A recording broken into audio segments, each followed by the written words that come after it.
Bon, le deuxième lauréat est Monsieur Guillaume Linthe. Voilà, si vous voulez venir.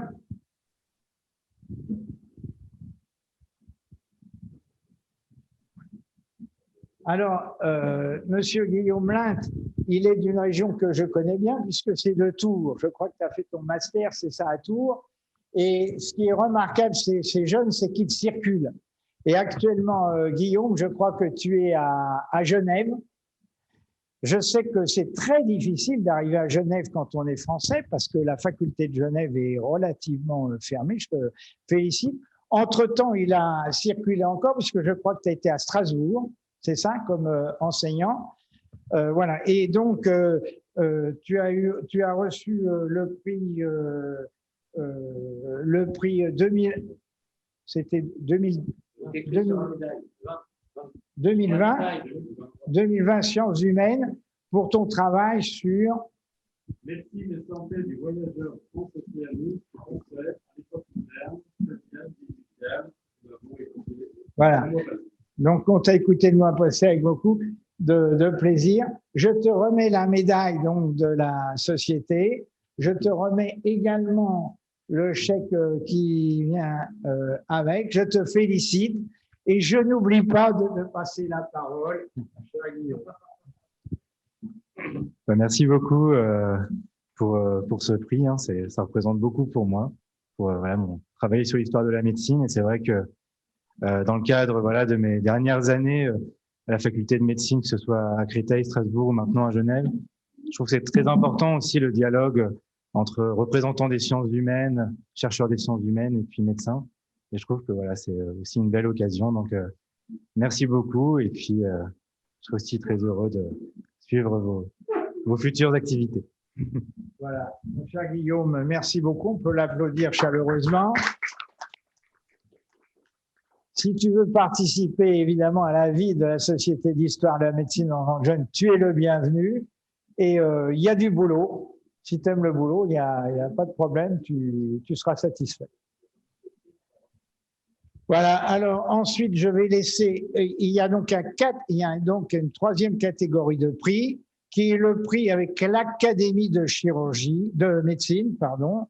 Ce prix a été l'objet de grosses discussions parce que l'Académie de chirurgie est un monument, de médecine, pardon, est un monument, l'Académie de chirurgie aussi, hein. Merci. Donc, ce prix a été obtenu par nos membres de notre société et la chevalerie ouvrière qui a organisé toutes ces prix, toutes les discussions avec l'Académie de médecine et notre ami Lefloc Préjean à qui je vais laisser la parole pour qu'il nous rappelle ce que c'est que le prix de l'Académie de médecine. Mesdames, Messieurs, Monsieur le Président, Messieurs les académiciens, chers confrères, ce prix a été en fait créé à l'initiative de Pierre Tillot, qui en a été quasiment le seul initiateur et responsable. Et il se souvient même plus si c'était il y a 6 ou 7 ans, donc en 2014 ou 2015. Nous en sommes donc à la 6e ou 7e édition. On ne m'entend pas. Alors nous sommes très heureux que cette année, ce soit un de nos confrères qui est de nos générations. Il y a un de nos candidats. Et qui est pas toujours facile avec l'Académie de médecine. Voilà, alors les relations avec l'Académie de médecine sont bien sûr excellentes. Et donc, les 2 ou 3 dernières années, le décernement de ce prix a été quasiment univoque, avec une seule personne, donc qui ne représentait pas forcément l'ensemble de l'Académie de médecine. Merci. Oui. Parce que la parité soit respectée, ce qui est en principe, même si dans l'ensemble des prix qui est extrêmement imposant et prestigieux donné par l'Académie de médecine, ce prix qui maintenant a le titre de prix Georges Robert, du nom d'un généreux donateur d'il y a quelques années à la SFHM, et qui est donc à parité, et nous donnons la SFHM 500 € et l'Académie de médecine 500 €. C'est surtout le prestige que confèrent ces prix, dont s'enorgueillissent tous les récipiendaires de l'Académie de médecine toute leur vie durant, à juste raison, qui fait que nous tenons beaucoup à cette parité. Et donc cette parité, cette année, a été parfaitement respectée au prix de quelques interventions plus que discrètes, mais plusieurs échanges de très confraternels, mais assez fermes de notre part. Et il y avait 4 propositions pour ce candidat. C'était un ensemble de travaux, sûrement de haut niveau, mais le principe de ce prix, c'est un ouvrage unique, donc un livre, un mémoire, une thèse. Donc, il ne rentrait pas dans le cadre. Et il y avait 3 autres ouvrages, donc ils rentraient bien dans le cadre du prix. Et il y a eu, non pas bataille, mais choix que nous avons dû faire entre M. Waluzinski et un ouvrage sur la folie qui était aussi de très bon niveau. Et donc, évidemment, chaque rapporteur a défendu un peu l'ouvrage qu'il avait à rapporter. L'idéal pour ces prix, je ne sais pas comment se passent les prix littéraires, mais enfin, en France, les prix littéraires sont extrêmement suivis parce qu'ils ont une incidence extrêmement forte sur les ventes. Alors, je ne sais pas comment ça se passe. À mon avis, chaque membre, pour nous, ça serait possible que chaque membre du jury, SFHM et Académie de médecine, mais ça ne nous regarde pas directement, lise, puisqu'il n'y avait en fait que 3 ouvrages à lire. Bon, c'est un petit devoir. Et à ce moment-là, on peut mettre une note à chacun des ouvrages et regarder les notes, plutôt que chaque rapporteur défende manu militari quasiment le livre qu'il a rapporté, parce que comme il l'a lu en détail et analysé, il pense que franchement que c'est le meilleur. Et donc, il a fallu là que notre président tranche entre les 2 ouvrages qui méritaient tous les 2 ce prix vu par nous. Donc, en tout cas, il y a eu une décision prise commune avec l'Académie de médecine, le jury désigné par l'Académie de médecine et le nôtre, et à parité égale. Et donc, c'est M. Waluzinski avec Jean-Marie Charcot. Donc, bien sûr, il y a de nombreux ouvrages sur Jean-Marie Charcot, mais là, son titre est membre du jury de thèse à la Faculté de médecine de Paris, de 1862 à 1893. On vous l'a déjà annoncé. Le lieu de l'éditeur, c'est Brou, qui est le lieu pas loin de l'exercice de M. Waluzinski, et bien sûr, les éditions Oscitatio 2019.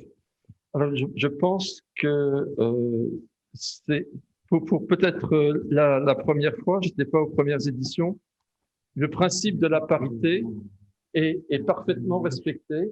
Et si vous pouvez l'être pour les années suivantes, ce serait parfait. Et M. Waluzinski est très méritant parce que son ouvrage a été un recensement avec une lecture complète, je pense, de toutes les thèses dont Jean-Martin Charcot a fait partie dans le jury. Donc, c'est un travail, on peut dire, pas monstrueux, mais énorme. Et ses commentaires sont plus que pertinents, sans jamais de légèreté, quelquefois un peu d'humour. Et quand il le faut, il était obligé de faire une petite analyse du contexte pour qu'on comprenne. Donc, on peut souligner qu'il y avait un féminisme, sinon ardent, du moins assez appuyé de Jean-Martin Charcot, donc qui allait à contre-courant de ses collègues les plus haut placés de la faculté de médecine. Ces thèses des premières femmes médecins se sont déroulées quelquefois dans des circonstances un petit peu cocasses, liées quelquefois à la personnalité des candidates. Et l'iconographie de cet ouvrage est aussi particulièrement choisie. Merci beaucoup. Voilà. Avec, en tout cas, cette expérience montre bien que nous avions fait une présélection avant de nous présenter à l'Académie de chirurgie. Donc, on est arrivé groupé à Agen. On a tous voté pour le candidat qu'on avait décidé d'aider. C'est une raison pour laquelle il a été élu, parce qu'en face, l'Académie de médecine n'avait pas fait ce travail de présélection. Voilà. Monsieur le Président, je crois qu'il faut rajouter, parce que Waluzinski fait un travail considérable.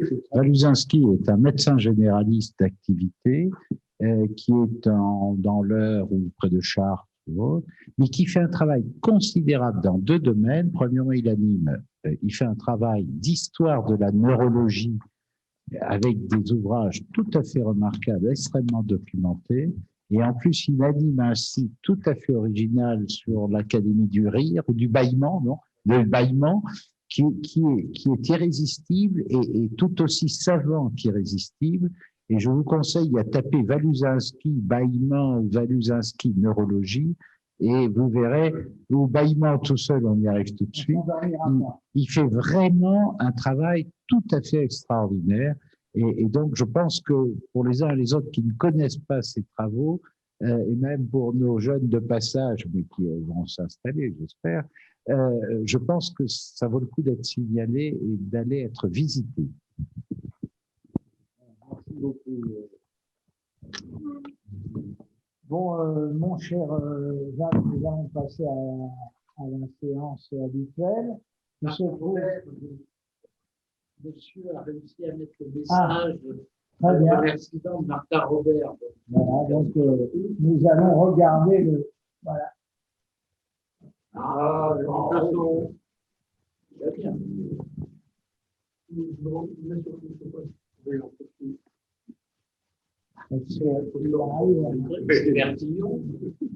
Enfin, vous aurez au moins le plaisir de connaître Martin Robert.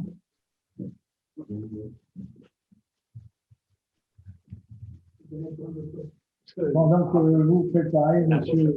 Bon, ensuite, nous passons donc à la séance habituelle qui est fortement raccourcie.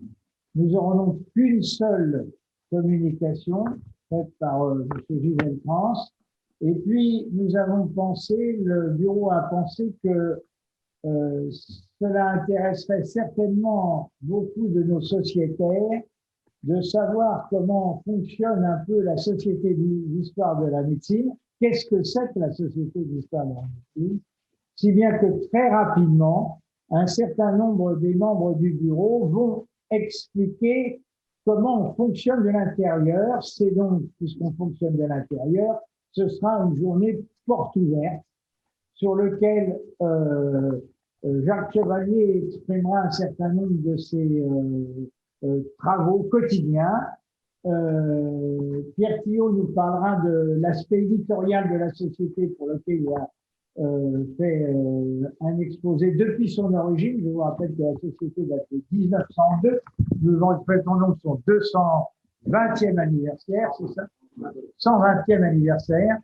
Et le changement d'organisation pose au niveau des finances quand même un certain nombre d'éléments intéressants qu'il est important que vous connaissiez, et savoir qu'une société savante comme la nôtre, même si elle n'est pas très très grande et pas très très importante, elle fonctionne grâce à la générosité et au bénévolat de ses membres qui travaillent beaucoup et pour lequel je vous encourage tous de participer, car on est encore plus de 150 membres, ce qui est pas mal, et que chacun dans cette société peut avoir un rôle à jouer, à la fois dans les comités de lecture ou dans les comités d'organisation, et que tous les gens qui veulent travailler à la Société d'histoire sont toujours les bienvenus. Alors évidemment, il y a des élections de temps en temps, on doit tenir compte de ces élections, mais d'une façon générale, il y a du boulot pour tout le monde. Voilà.